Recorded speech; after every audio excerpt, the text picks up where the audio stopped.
Hello, welcome to Freedom Brigades. We have a very handsome, young, strapping Tom Renz sitting in for charity lunch today. So that's going to be exciting. You look like Charity too. Almost. I mean, almost. Hey, I refuse to accept that. So you're the boss. You're running this. You're here every day. So I don't know that I'm sitting in. I'm just contributing. I'm going to try and contribute. I'm going to with my charming, badger-like personality. Yeah. So thanks for being with us, Tom. But we're here with Kendra, our bestie. Kendra has been probably mostly because of Charity's, I don't know, what do you call it, love and support, is now running for vice chair in Oklahoma. She basically told me, you know what, she's my right hand, she's my best friend, she's absolutely tearing up the state, and she needs to be the vice chair. And she goes, she's already been doing the job, so she might as well have the title. So we wanted to bring Kendra in today to talk to all of our friends in Oklahoma about your race to the vice chair and what you're up to. Yeah, that's very sweet. So yes, have we all heard of the term voluntold? No, actually, I'm excited about it. I've been serving as the treasurer. We inherited a lot of financial distress and some FEC fines here in Oklahoma to the tune of almost $200,000, some outstanding attorney bills. And we have thrown a massive amount of fundraisers and events, more than any party in the last couple of decades, anyone in the party has done. So it's been a very exciting journey. We've gotten our $200,000 in fines down to a little under $70,000. And we did that without the big establishment money. We did that with the people of Oklahoma, the grassroots people who believe in the party and believe in Oklahoma as a state. And those people have really shown up and turned out for the events. We've also held state committee meetings regularly. And, you know, one thing that was, I'll just take a second about Chairman Lynch. She has been extremely diplomatic with this. There has not been favoritism or nepotism. She's given people the roles where they would be successful and be successful for the party. And that's a very nice change from the past and how things have been run. So coming alongside and running for vice chair was kind of a no-brainer because I was able to just continue working on what we have been. Yeah. Well, and you and Charity work well together. You have so much respect for one another. You guys have both been in the fight for a while. I always joke that Charity was probably of all my closest friends, she was the one that woke up the earliest because she goes, 9/11 hit, she's like, and that pissed me off. And then, when they told me I had to wear a seatbelt, and I'm thinking, when was that? The rest of us, like Tom and I talk about all the time, it was more COVID era. We were probably Christian, we were probably conservative, but, I was telling you, due to business and whatnot, sometimes you were like, oh, we're not going to talk about politics. But then COVID hits and we all go, oh, no, it's time to rise up. And you and Charity have been like a force to be reckoned with in Oklahoma, and you're a great pair. Talk a little bit about what's going on in Oklahoma right now. And another thing I want to say is Tom and I also say that Oklahoma is a great kind of the grassroots that you guys have organized there. And again, with the Freedom Brigades, go to freedombrigades.com to get involved. But the grassroots, you guys literally have shown us how to flip tables one by one. You're just flipping them and you're saying, this is how it's done. Very, like you said, very diplomatically by the rules, but you're actually reaching people and getting things done and getting the votes in to actually make change in the party and in change in your state. Talk to us a little bit about what's going on in Oklahoma, and when you become vice chair, what's going to happen next? Like, what are you guys going after? Well, one thing we've done very successfully is just to listen. I mean, it's such a simple thing, just to listen. Politicians don't do that. GOP listening to the actual voters? That's remarkable.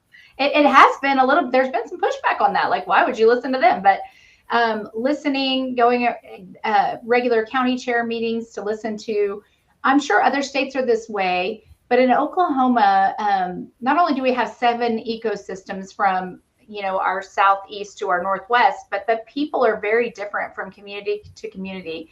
We have farm communities, we have refinery communities, urban areas, rural areas. There's just a lot of different communities who view things in different ways. So the challenge for chairman has been to take these communities and figure out how to move them forward together while keeping their distinct differences appreciated. And that's not easy, you guys. It's not easy at all. And we have a lot of strong, Oklahoma is not known to be a back down state. Everybody in this state is ready to fight you at any given second, whatever that may look like. And so you have everybody with their ideals of how it should look coming together at one time with this strong push this way or that way. And so kind of herding those cats all towards the same focus and direction, that it's bigger than all of us. It's bigger than Oklahoma. It's bigger than America. It's bigger than the world. Once we focus on those things that really matter, everyone wants well-educated children. They want to be prosperous. They want to have food on their table. The wants are pretty simple, but the pathways to get to those wants have been vastly different. And you have perspectives of different people that mend into that, and things that have worked for them that haven't worked for others, at the different lifestyles that we've been brought up in. And I just feel like Oklahoma just has an enormous amount of differences. And so when you can take a Republican Party that's as fractured as ours and you move it forward, how do you do that? You do that with integrity, listening, and no favoritism, honestly. And Charity will be the first one to drop the axe on my head if I get out of line. There is that respect for her in that way, that she's able to do that, because it's easy to start handing out favors, right? Favors bring you things. I think that's the easy road. The hard road is to say, hold on, I have a job to do here and it's bigger than me. And I think she does that very well. And I imagine we'll keep moving forward in that vein. We need to work on fundraising and keeping ourselves afloat as we finish off these financial things. And then we're also building the next steps, which is voter engagement, getting our young people engaged, keeping our grassroots engaged. And that'll have many different paths, but either way, we'll continue listening and serving and being good stewards of our people here. Well, if I can, I got to tell you something, Kendra. Charity is someone who I respect immensely, and I'm very, very proud to have been supporting her, and I'm very proud of what you guys have done. But the interesting thing that you're saying is, I have this unique perspective because God's been good, and I've had the opportunity to travel all over the country and to see what's happening. A lot of people don't understand managing as a Republican is a very difficult thing to do the right way, and you guys are. But the reason it's difficult is for precisely the reason that you explained. Republicans aren't sheep, or at least the base isn't, right? Our base, we're not sheep. The Democrats, they follow orders. They just, whatever someone tells them, they follow. On our side, you've got people who believe in rugged individualism, who believe in standing for themselves, who build their own businesses, who build their own things. And if it's worked for them, you can't tell them it doesn't work, because it does. So we've got these people that have become leaders in their own rights. And we have to listen to what they're saying, and we have to bring them together with other leaders. And you can't tell them what to do. You have to ask them what they've learned, and then find the best that you can do for everybody. Now, that model is really just leadership without bias and without favoritism. And there's always people who want to put their thumbs on the scale, right? So within the Republican Party, you do have leaders who have built things up, but they want to say to the party, hey, you're going to do what we said, or you're not getting my check. And you're going to do it my way, or you're not getting our check. And the party officials, their job, if they actually have anything moral or ethical about them, is really to kind of look at this and say, listen, I appreciate that, what you're saying and what you're doing is good for you, but the party is not here to do good for you. It's to do good for the voters. If we are about numbers, it's kind of like the credit union model. There's a whole bunch of people that participate, but it doesn't really matter how big or little you are. You get one vote. That's it. Not more, not less. And yes, of course, we want your financial contribution. We want your help, but we want to come together for a country to do what's best for the country. And that's everybody, not just one group. So I want to applaud you and Charity, because the thing is, you know, Charity's my friend. We've been talking about her for a long time, but I also know that Charity openly talks about the fact she couldn't do it without you. The remarkable contributions that you've made to the Oklahoma Republican Party, which is the one state Republican Party in the union that I would very, very, very proudly claim to be Republican in. Right, most of the Republican parties around the country, I wouldn't participate in, but you're embodying and embracing those ideals of what it means to be a Republican. And I want to thank you for the courage that it takes to do that, because you could have wiped that $200,000 debt out like that if you would have sold out to the right person. I know that for a fact, but you didn't.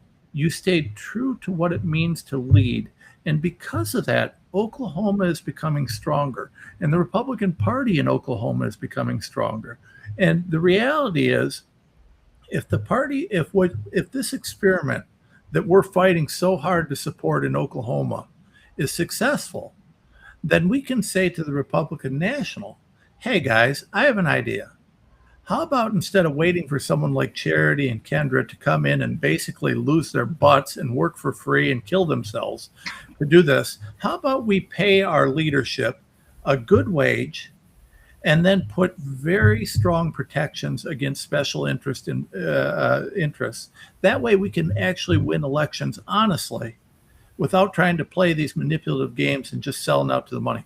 I think that's the model for the future of the Republican Party. You guys have represented it, and I believe in it so much that I would come down there and vote for you 8 times, just like the Democrats do. Yeah. So, I mean, what's great about working with you guys out of Oklahoma, Tom and I are always so proud to have friends there, and we go and visit as much as possible and support it, because, I mean, Oklahoma's red, right? Red. But since Charity and you have been in the fight, you've uncovered a ton of corruption. And like I said, those tables you've been trying to flip have not been easy flips. And yeah, anyone who thinks that we're doing it for the gold or the glory, nope. This is a hard fight. And so talk a little bit about your background. So you've been the treasurer, correct? And then your background in your personal life. I mean, you are like hardcore, you know, numbers, dollars and cents, and you can find corruption, you can sniff it out. And so whatever you can talk about, as far as, you know, we look at Oklahoma, I'm out in Nevada, so I'm on the west coast of like the blue, horrible swamp that probably just needs to fall into the ocean, right? I've kind of given up on some of the fights. It's like we can only pick our battles, but you guys in Oklahoma, we're told is like the reddest state in the nation, but the stuff you guys have told me is going on there just makes me go, wow, if it's going on there, it's going on 10 times worse where I live. So talk a little bit about the fights you guys have been doing as treasurer. Yeah. And you know, one thing in Oklahoma on the fundraising side is our ethics commission has really hamstrung us on raising money. We cannot take money from corporations whatsoever. You know, we'll talk to other state parties and they're like, yeah, this big corporation just gave us $300,000, you know, and we're unable to do that. Our people can give a maximum of $3,300 a piece, and any LLC that gives, you split out the amounts between the owners, and they're still falling into that $3,300 maximum. So that has been tough. But I think what it ends up showing at the end of the day, I'd rather have 1,000 $10 donations than one $10,000 donation. And when you start to realize, like I did, that the donations that come in from the grandma who saved that $10 for us, and what that means to put her name on that line, they mean so much more. So when you're looking at ethics reports on people, I think you want to go down to the little guy. Do they have the support of the people? You're going to see that in $25, $50, and $75 donations. That's what you're going to see. It's easy for some, like there's this big push. Oh, well, he's got $200,000 in his coffers, so he's going to win. Maybe look at the little people and see who's donating. I think that each person that donates is a vote. Each person that donates is a support, is an endorsement. And we've gotten so used to, it just annoys me now when I see endorsements. And I know I appreciate them. I appreciate them, those that are giving them to the people running. But they annoy me because I'm like, it's just a sales pitch. It's just a sales pitch of, hey, this person likes me. The real endorsements come from the people. We're a ground up party. I think if Charity and I had $1 for every time we tell someone that when they want us to be top heavy or stop a county or get involved in a scuffle, we're a ground up party. If you guys want things to change in your county, then rally your county. If you want it changed in your precinct, rally your precinct. And it's just given us a lot of unique challenges, but we're learning how to overcome those. And not only that, when our administration is finished, we're going to leave a blueprint of that for the next administration. We're not going to leave them with unknown unpaid debt, unknown bookkeeping practices, no past history of where are the minutes, where is this, where is that. And we're hoping to set the stage for a state party that looks that way moving forward, which is we're all one no matter who's in charge. This baloney of I lost the election and now I'm going to hide everything from you is not good character. And it is not good integrity. And yes, I'm talking to you, Oklahoma. Bill, convicted right now, you're being convicted. It's ridiculous. And so you start out as a new administration and you spend the first year just getting your feet wet. And that doesn't move the party forward as a whole. It doesn't.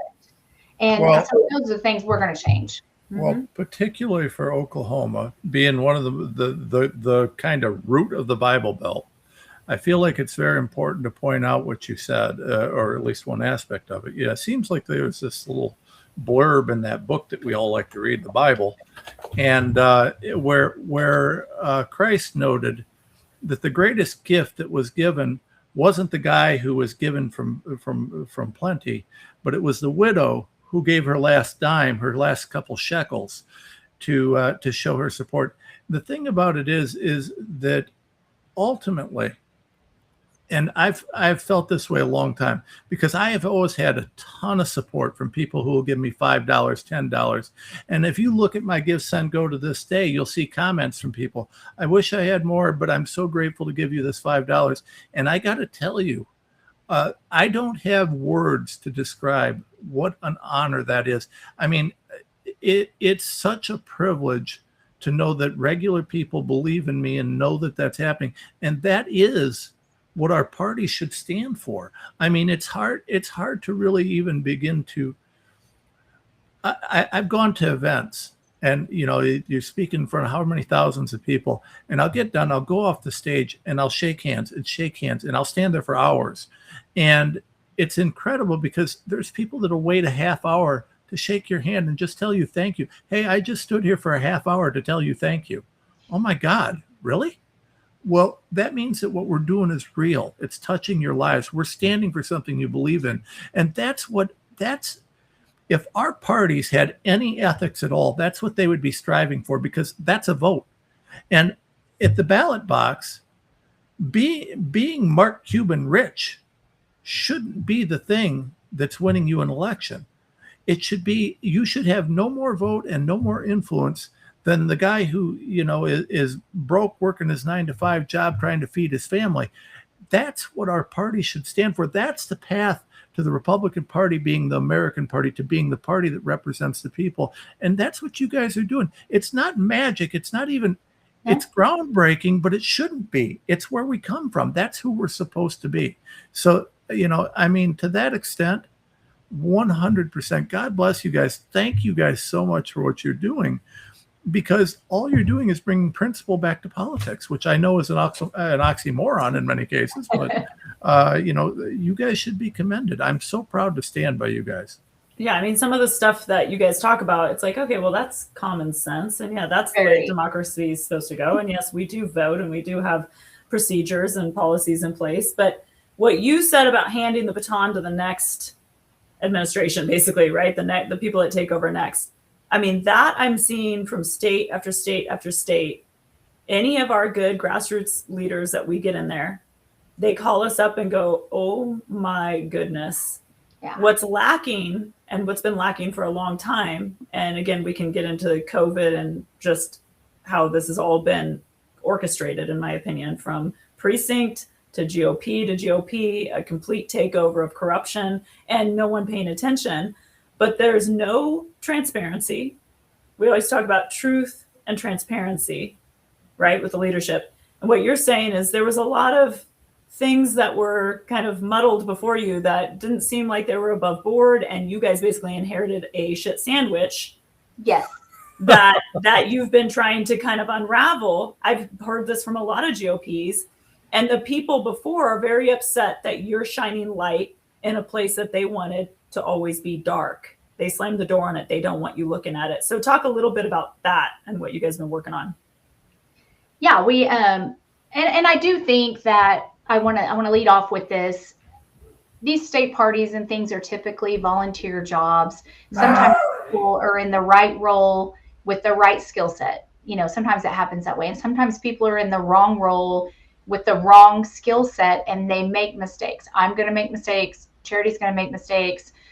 So I try to be a little bit gentle looking backwards in my very pristine rearview mirror. But there have definitely been things that have been like head scratchers for me. Like, have you ever balanced a checkbook? Have you ever paid a bill? I do not understand how this happened. And, you know, we thought we had a lot more money going in than what we did, but then all the checks that were written hit, contracts were made that we were tied to that. I mean, we've spent 2 years battling, or about a year and a half battling just contracts that we've been paying. And we did something really cool, and probably what should have been done all along. We took this stuff to our state committee and we let them hash out how to handle these events that were happening. And I literally think that they appreciated that more than anything else we could have done. Just being heard from, getting their opinions, how should we move forward together? And, you know, a little light bulb goes off. Oh, this is how a group works. We discuss it transparently together, and then we throw out ideas of how to move forward. And then, of course, leadership makes the final say. But just them having that little voice, I cannot believe the appreciation and the heartfelt. They were so touched by that. And it, like you said, it's common sense. It's very simple, but seeing them come together in that way and just be appreciative, like, thank you for keeping us in the know. You know, they're working for this party too, and they're a part of this party too. So leadership should be segregated out. We should be all working together. But, you know, this for me started also, like you guys, back in 2020 when my police department was defunded and it was Oklahoma. We get the red tick mark, but you know, Oklahoma's constitution is socialist. The Green Corn Rebellion happened here in the 1920s. Farmers thought they were just going to feed everyone at no cost. And so we have that underlying socialist aspect that's infiltrated our education system. And in 2020, I realized there was a Democrat Socialist group at the University of Oklahoma. Now, as you guys know, the Democrat Socialists have come out in full. Everything's going to be free. We're all going to be happy. I think we've seen this before a few times in history. I just haven't seen where it's ever worked out, but maybe I'm missing something. And if your eyes are, if you're not awake by now, and maybe this podcast will help you get there, it's time to wake up, because it's just a short skip to full-blown communism. And I watched this podcast this morning of a lady that was like, where have you seen communism work? And he's like, or socialism work? And he was like, Cuba. And she goes, you do realize people are risking their lives on a makeshift raft across the ocean trying to come to America. I don't think that that's working there. And it was a little bit funny, but not. And I think that Oklahoma, for me, has always been the point of no return. Oklahoma is holding the line in a lot of ways. It's never been a surprise to me that the enemies come after Oklahoma, because there's so much here to lose. I mean, everything. So I think that a party that's trying to keep Oklahoma together and move us forward together, kind of in some ways is the glue underneath the United States, and it's important. Absolutely. Yeah. Again, I say all the time, Oklahoma is real red, but all my friends that are working the, corruption, even within our party, Tom and I talk about all the time that, it's hard to not get frustrated when the party doesn't stand on principle and integrity and have ethics. And we have a platform, but we have to have leadership that demands accountability. And that's what you and Charity bring to Oklahoma. So I'm super excited. Touch a little bit on what's going on. I want to know what's going on with Ryan Walters. I want to know what you just finished doing with him. I want to know how he's doing on the union stuff, and talk a little bit about your start in that, like, what you were doing with Ryan Walters. Yes. Ryan Walters, as you guys know, went to be the CEO of Teacher Freedom Alliance. In March, he asked me to help him come and build membership. And here we are, July 31st, the membership's gone from 10,000 to 16,000. So I will just check that off my list. Today was my last day with Teacher Freedom Alliance. They've gotten some good structure in place. He's doing great. They're growing and giving an alternative to the unions. I've also learned a lot more about the role the unions play in our United States and how they overtake things and mislead people and use our dollars from hardworking teachers. Teachers, if you want more dollars in your paycheck, just go ahead and exit away from your union. You guys need those dollars. And so that's been really fulfilling. I've learned a lot. So just kind of in a holding pattern, obviously still doing some accounting, still helping the party, have plenty to do, but there's something just out of my reach that's on the horizon that I can see and feel. So the Lord has this game he likes to play with me called wait and see, and I'm not good at waiting, and he knows that. Yeah, Charity and I joke all the time where we go, okay, so I'm on my knees praying and I keep going, I am not as cool as you think I am. I'm old. I'm tired. Amen. And the Lord just goes, oh no, you're going to get up and you're going to keep swinging that sword. You know, we've got a fight ahead of us. Well, I'm super excited about, so what's going on? So when do people vote? It's what, August 22nd at our state committee meeting.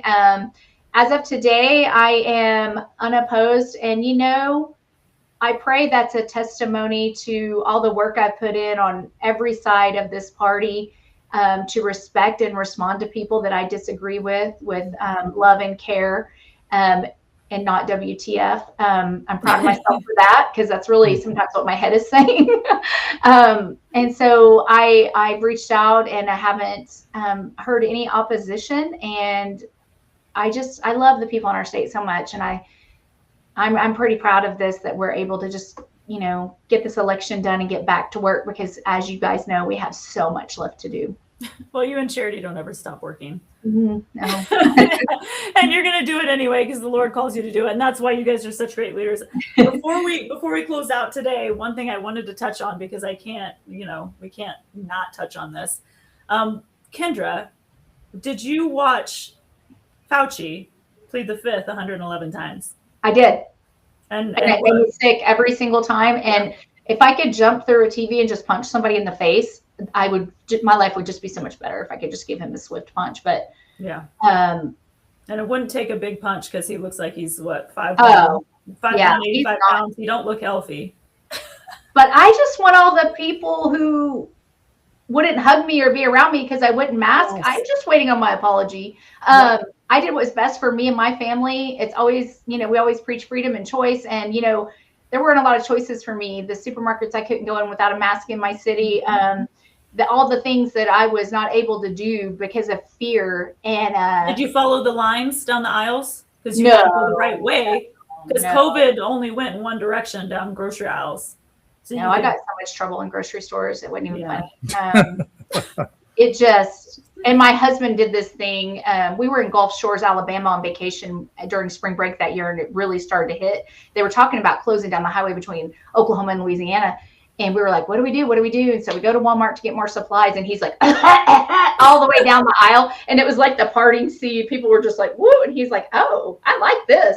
I can get through the grocery store. Kind of fly through.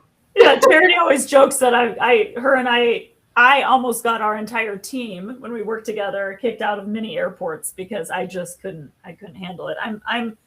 I'm much better now. I don't know if I'd say I'm better now, but I actually have more empathy for the fear. Yeah. What's really sick about what's going on with the Fauci diary and the Fauci files and the exposure and like what you said is, I've talked to Tom many times about the friends and the family that I lost. And again, I don't know if there's ever going to be an apology or if they're ever going to want to talk to me ever again. They called me the female Rush Limbaugh because I just decided it's time to scream all day long on podcasts about how I felt, what was right. And I had death threats because people were saying if I am trying to unmask the children or get the people to pause and think about a vaccine before they inject it into their kids, that I was dangerous. They said, you are going to cause death and you are spreading dangerous disinformation. Remember that? The Dirty Dozen and the dangerous disinformation. And Tom helped fight for many doctors and attorneys like Dr. Sherry Tenpenny. Anytime she said something scientific, maybe we should research that more, they would try to take her medical license away. And so, yeah, it's like, I would love that apology to come. I don't know if the apologies are going to come, but I'm hoping that everyone's really angry because the amount of blood that's on that man's hands when you talk about from the AIDS crisis to the COVID to everything we know now. And again, Tom was putting this in his lawsuits as early as 2020, 2021. I mean, it was documented. And Tom, talk a little bit about, didn't you send a document to like every senator? Oh yeah, several of them. In 2021 about everything every that's House being member. exposed now. No, we've informed everyone in Congress and every governor, and I believe just about every state AG. We sent them information on the mRNA being poisoned. We sent them information on COVID. It's interesting because the stuff that Rand Paul and these guys are talking about, and I want to thank Rand Paul for what he's doing, and Ron John. Yeah. But interestingly enough, this whole thing, I sent him a report in 2022 before the midterms, and it seems like that report didn't really go. They hid it. I wasn't supposed to know, but there was a meeting, and they decided they're going to cover it up until after the midterms because it's too politically hot. But then the Senate comes out with its report that, hey, this didn't come from a wet market; it came from the lab. That report was basically my report. It wasn't because pangolins had sex with humans or something. I mean, the idea of the bats and the pangolins, I could not get over the fact that the facts. I mean, the bats were 400,000 miles away. The pangolins, are you kidding me? You're telling me that a pangolin from a wet market? Like, there was just nothing that anyone was using common sense on. Well, and then I was a bad guy for going, that just doesn't sound right. Well, there was a great clip on South Park, which would be wildly inappropriate for the Bible Belt, that kind of sums this up. But the whole someone's thing having was sex absurd. with a pangolin. That's science. Listen, science. Well, remember, we live in an America now where you can't judge anybody. So what you want to do with a pangolin on your own time is my business. It's not my business. But it was someone who identified as a pangolin. I mean, no. The South Park said he was banging a pangolin. I know.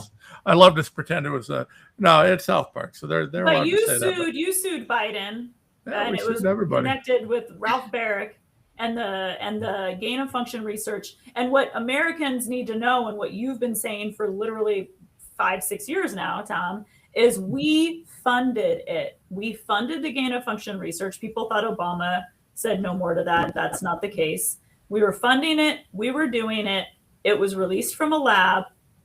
And it's hard to not go down the path of intentional when you look at what happened to our elections afterwards and our livelihoods. If it was an accident, why were we locked up the way we were? Why were they doing the 2020 agenda, the 2030? Why were they planning on pandemics? And why did Fauci say before Trump came in office that he was going to have to deal with a huge pandemic?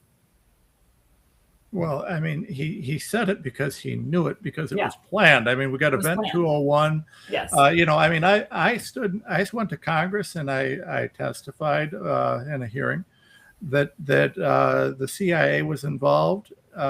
We brought the evidence. We knew that we have, and I testified and I put my name on a document, a declaration under penalty of perjury, voluntarily, where I stated that I had the verified medical records of a soldier who at 5 different occasions in Fort Riley, Kansas in 2014 and 15 received the Moderna COVID-19 vaccine. So it was sitting on a shelf then. There was no Operation Warp Speed magic. There was no nonsense that occurred there. They didn't develop a vaccine in 4 days. What happened was they took something that was already on the shelf. They fulfilled the plot that they had and put out this poison to kill everybody. And that's what happened. Yeah, we were lied to, we were manipulated, we were deceived. And that's what COVID really was. It was an excuse. And one of the most profound things happening right now is that the president still doesn't seem to realize that without mRNA and without COVID, he wouldn't have had the 2020 election stolen from him. The ultimate plan to steal the 2020 election was not Russiagate, it was COVID. COVID changed election laws. COVID allowed the drop boxes. COVID allowed the manipulation. Without COVID, you don't have the 2020 steal. The 2020 steal, COVID, J6, all part of the same conspiracy, all the same people. We've got the paperwork. There's no question. Yep. If someone just throw me $5-10 million, I can file the RICO case. And I'm sitting there. I'm in. Yeah. I mean, I mean, everyone in my state got like 6 mail-in ballots ever since 2020. I mean, it's just insane. And one thing I want to say is I met Charity working at America's Frontline Doctors. That's also where I met Tom. And again, when I say she's my most awake friend, she was awake like a decade before me. But she came in hot on all of this. And in Oklahoma, Kendra, you know, she was praying for people to understand. She was constantly trying to pray for the leadership in the churches in Oklahoma to understand, to not have fear, and to lead their flock to not have fear, to keep doing their services and to keep, you know, rallying around the community and lead. And that was hard to find because they were shutting down our churches. Charity came out very strong on her social media. She came out as a leader. She also has that paralegal background. So she then aligned with us in our legal department at America's Frontline Doctors and started helping file lawsuits. So one thing I say a lot, and this is to Charity, to Kendra, and to anyone I know that runs for office, I have a whole, as Kendra knows, I have a rhino hunting list, right? So there's like certain questions I'll ask certain people running for office right now, like when it comes to data centers, geoengineering, you know, the gender, you know, crap in the schools and everything that we see. I ask hard questions and I want to see how people answer. And one thing I also like to look at is what were these people doing during 2020? And this is me tipping my hat to Tom, to you, to Charity, to everyone who stood with that discernment that God put in our gut to say, this is not okay. And we're not just going to jump on the train and go, you know, be burned alive. Like, this is the line in the sand. I'm standing for my family. What were the people that are running for office in your state saying and doing in 2020? Because if they were not fighting in 2020 and 2021 and 2022, if they were not saying, hey, why are we vaccinating children when children are not affected by this virus? Why are we forcing children to wear masks? Why are we shutting down businesses? If honestly, I look at people's social media, people who are running for office, I go, okay, let's go look at their social media. I'm going to go to their Twitter from 2020 and see what they're saying. If I see a bunch of pictures of you wearing a mask and encouraging people to go get vaccinated, then I'm not voting for you. And that's just me. I can say whatever I say. I'm not in political office.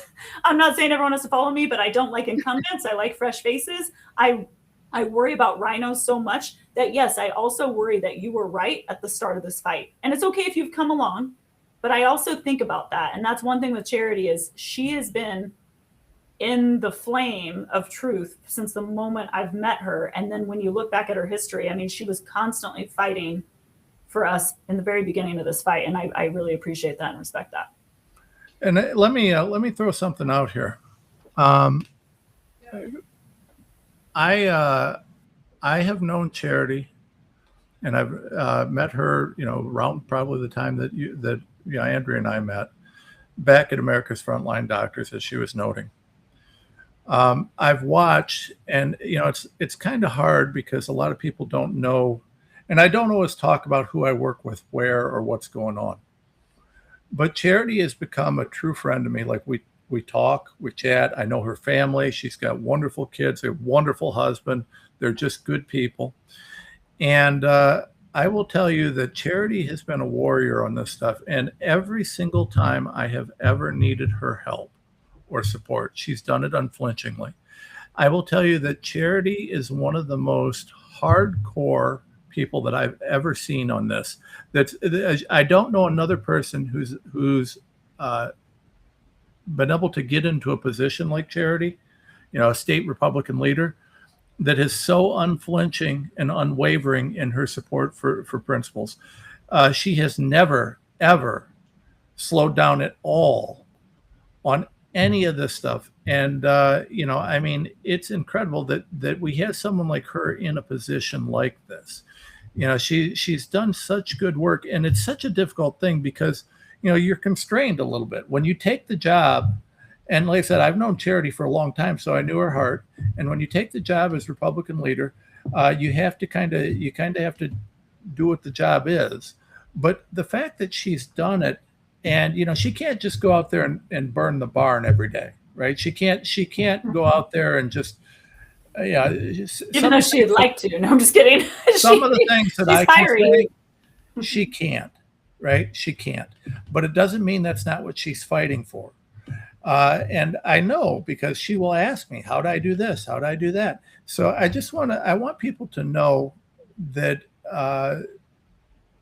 with Charity Lynch, we probably have the finest state Republican chair in the country. There's a couple other good ones that I've met. She's introduced me to some great people in the Republican Party.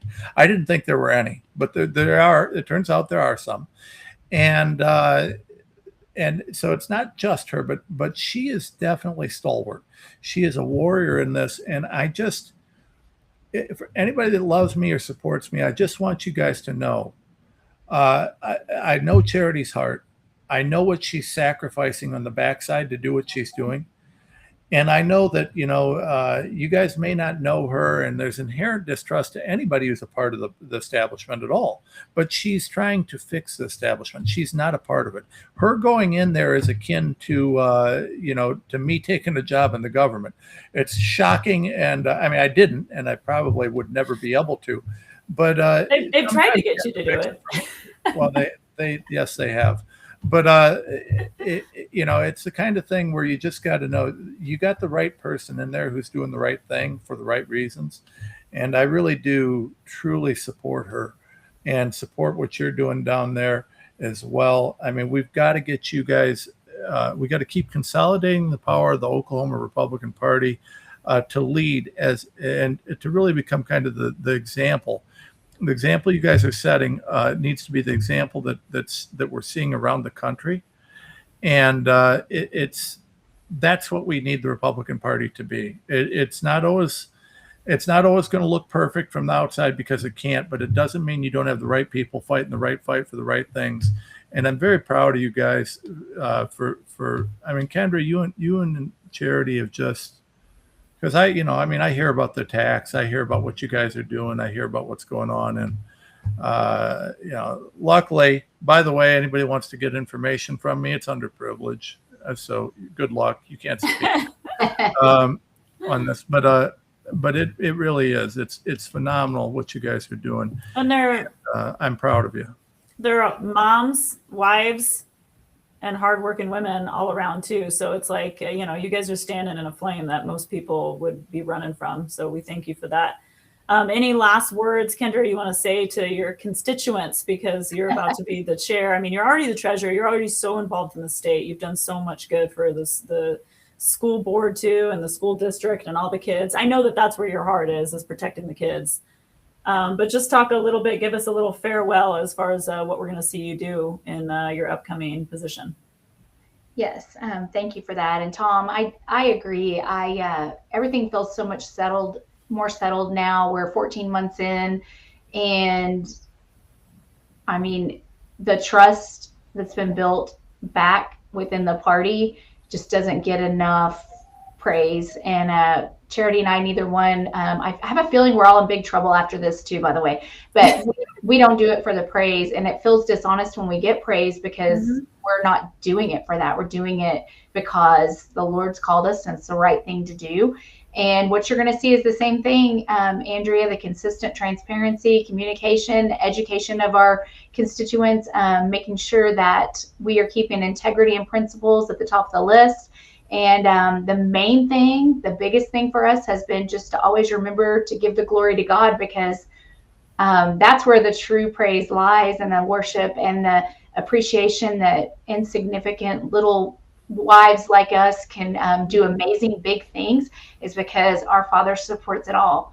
And the heavy weight of it. So that's I'm going to reject what you just said. I'm going to reject it outright. I'm going to tell you why. I live in Fremont, Ohio. We have 12,000 people and 13,000 cows. We have more cornfields than people. And not that I have a problem. I mean, Fremont's wonderful, and communities like Fremont are the backbone of America. But let me tell you something. I am the embodiment of a nobody. And when you characterize yourselves as little wives that aren't important, that's me, right? That's me. I am the guy who is the least appropriate person on the planet to do the things that I've done, but it made a difference. It's not who you are. It's not where you are. And the single most important thing I want people to understand is it isn't going to be the big important people that fix our world. It's going to be us. It's going to be relentless pursuit of truth. People who are willing to pursue that to all ends. People who are willing to stand. If I look around, if I stop this day, July 31st, 2026, if I stop and I look around at the attacks, I got a new hit piece coming out on me in a major press, which high fives Thank to you. me. Thank you, Politico, for all the hit pieces. And everybody else. I got people coming after me in more ways. I'm not going to reveal it publicly because I'm not going to give them power. I should be cowering in the corner, feeling terrible for myself. Do you know what I'm doing? I'm extending my middle finger and charging headlong into the war because God has had my back from the beginning. And it wasn't me that did it. It was he. Yeah. It is up to us and those that will stand in the fire and stand in the truth. And there is no little person. We're all little people, every single one of us. Bill Gates, he may think he's something, but his Russian hooker-infested, sex disease dick and the rest of him aren't worth a damn. And to be real honest with you, boobs Gates. He's no better than the rest of us. I have more testosterone than he does. Well, yes, so do most 9-year-old girls. But but the thing about it is, what makes you big and important is not who you are, not the money, not what's in your bank account, but your convictions and your willingness to stand behind them. Our founding fathers embodied that. Guys that had plantations or whatever here in the United States, just little farmers in the U.S., defeated the most powerful empire in history to ensure freedom and to give us a chance to have the nation that we have today. You, my dear, are anything but a little wife, nobody from a little town. You're a warrior, you and Charity both. And it is the people like us that save our nation. It is the people like us who will ensure freedom for our kids, because we will not accept anything less than that. And it is an honor and a privilege to stand next to everybody that fights. And it's the people who fight that have my respect. It's not the people who buy their way to the top. It's not the people who leverage their influence to compromise them for corrupt purposes. It's not the people who sell out. It's the nobodies that matter. Yeah. And I was going to say, when Kendra said that, I said from the get-go of this fight, when I started posting things about how hey, hydroxychloroquine, it seems like we maybe should know more about that because it seems like it's something. And I started getting the death threats. And I went viral. I was a nobody, like you're saying. I was a nobody. And all of a sudden I started going viral for saying things that I thought were very uncontroversial. I had no clue how controversial what I was saying was. So I tell Tom all the time that I was like, okay, the little housewife that nobody knows about in Reno all of a sudden is viral online because she said, hey, maybe we should look into this hydroxychloroquine thing. That's when you knew you were over the target. When we became threats, we knew that this was a fight that was worth fighting. Like, we can't step away from this because it was wild. And we all know now that when those threats and those hits come, it's definite confirmation you're on the right path and doing a good job. Yeah, it's not fun. I mean, at the Department of Ed, I had my tires slashed, car keyed. Highway Patrol had to walk us in and out of those meetings for just saying. I heard the Ryan Walters meetings were the only ones that Charity wouldn't take her kids to because you guys had the most violent attacks at the Ryan Walters meetings. A man who only said that perhaps the Bible should be in the classrooms, right? And maybe boys shouldn't be in girls' bathrooms. Yeah, and who knew that was so awful. Stuff. Oh. Crazy things like that, just common sense things that our dads would have went out in the front yard and whipped somebody's butt over. Oh yeah, I keep saying there's John Wayne. We need 100,000 John Waynes back. We need to build men back up because we need John Wayne to kick that door in. Masculine, strong. I'm just going to tell you, I'm not making babies anymore, but I always joked that half the reason I stayed in the gym. Half the reason that I am what I am is because if a little boy ever showed up and I had a little daughter, I'd answer the door with that axe behind me in one hand and that sword behind me in the other, and say, what do you want with my daughter? There might be a dead animal sacrifice in my living room just to drive the whole thing home. I mean, it used to be that men stood up for their families and stood up for women and stood up for kids. I don't know what happened. Now we have a bunch of coward, wussy Bill Gates wannabes that are out there acting like Metro man boobs having sissies. that are unwilling to stand for anything. I mean, you guys can get me in trouble. Yeah, we're I'm going to going get to you in trouble. tirade here We all know because how you I feel get about wound up on this. Bill Gates and Anthony Fauci. Remember when Anthony Fauci I get that way about the wussy men, the cowardly, spineless, just pieces of crap out there. Well, you say they won't stand for their kids. They won't stand for anything. Man, it just makes me sick. You say from the get-go in the fight, you were surrounded by angry mama bears, but you were like, where are the men? There was like a whole room of angry mama bears supporting Tom, and he goes, where are your husbands? Like, why aren't they helping you fight this fight? I didn't realize how bad it was. That's why I went from a guy that looked, 20 years younger with a smile on my face to an angry looking Viking. It's just because there aren't I feel like we should do before and afters of people in the fight. It's real bad. I keep going, you had no gray hair 3 years ago, and now we're all white. I have one right here now. I don't know if you can see it. There's just one. Just one little gray hair. A little bit of grayish tint to it.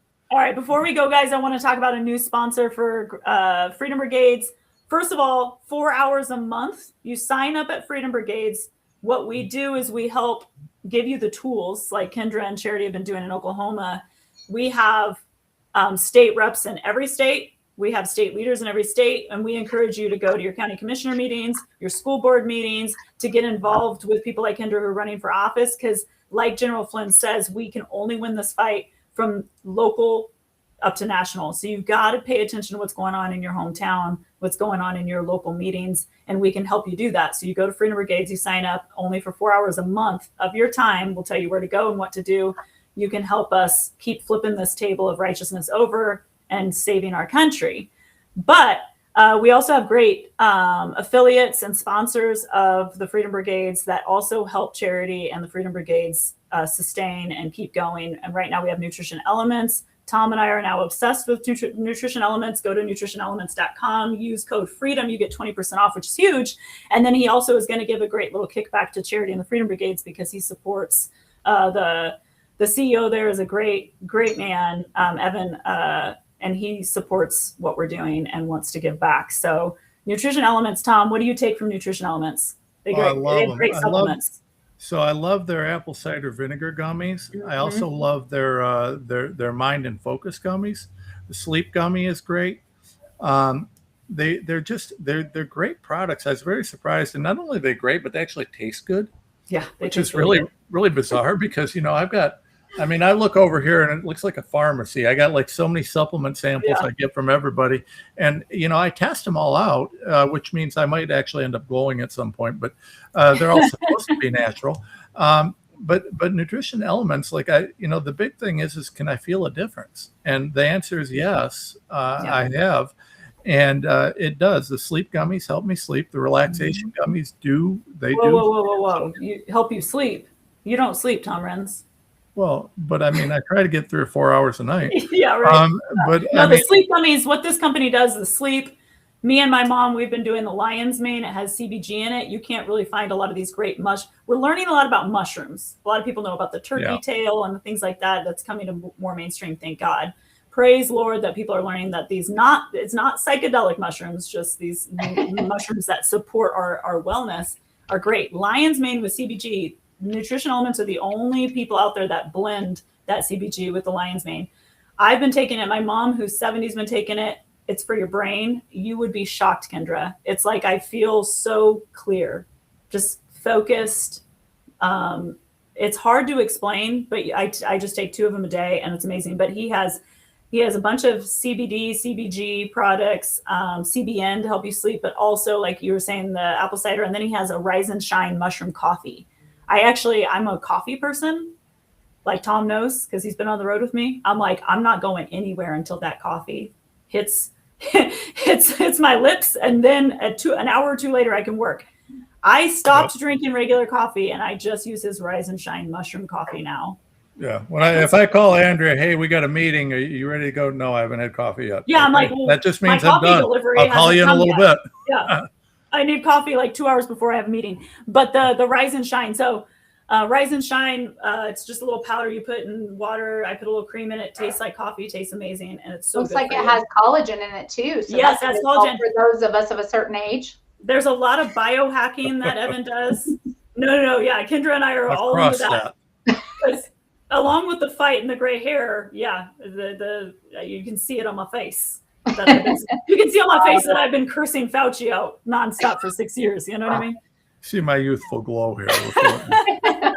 Are we bad? Are we bad? Ambassadors of nutrition elements? No, I'm just kidding. Well, you should see what I'd look like if I wasn't using. That's what I'm saying. I don't know if we'd be alive without nutrition elements. So go to nutrition elements. Use code FREEDOM for 20% off.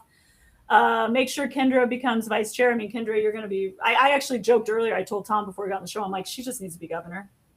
Yeah. Are you running for governor yet? Yeah, we're going to do that next. Okay. You never know. I think so. I actually said, because I've done the political consulting thing, as you all know, but I said, have you been voluntold on that? Yeah, you're going to be voluntold. I said, Kendra's like an ideal candidate. You just are, because you're a good person. And you're just, I mean, with your background and everything you've done, I wish I had 100 of yous in my state. I'm like, I wish I had one Kendra in Nevada, but I don't.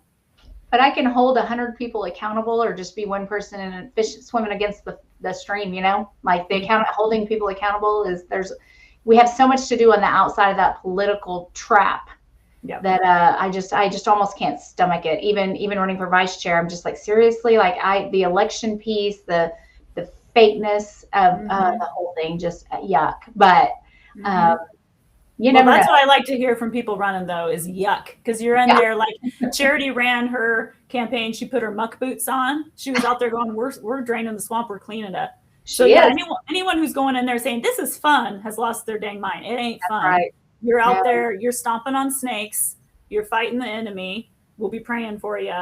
And Oklahoma is towing the line, and we appreciate it, because Tom's in Ohio, and woof, you got fun things going on in Ohio, and I'm in Nevada. So Oklahoma, you gotta help us out.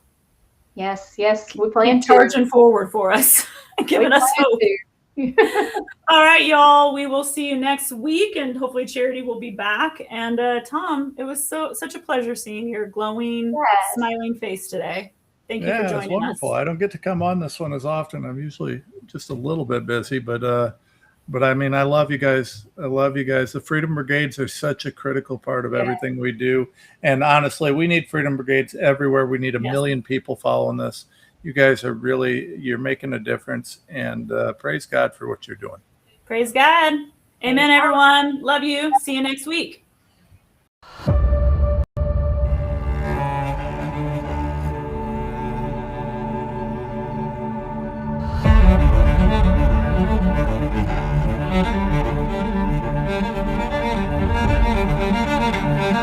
Thank you.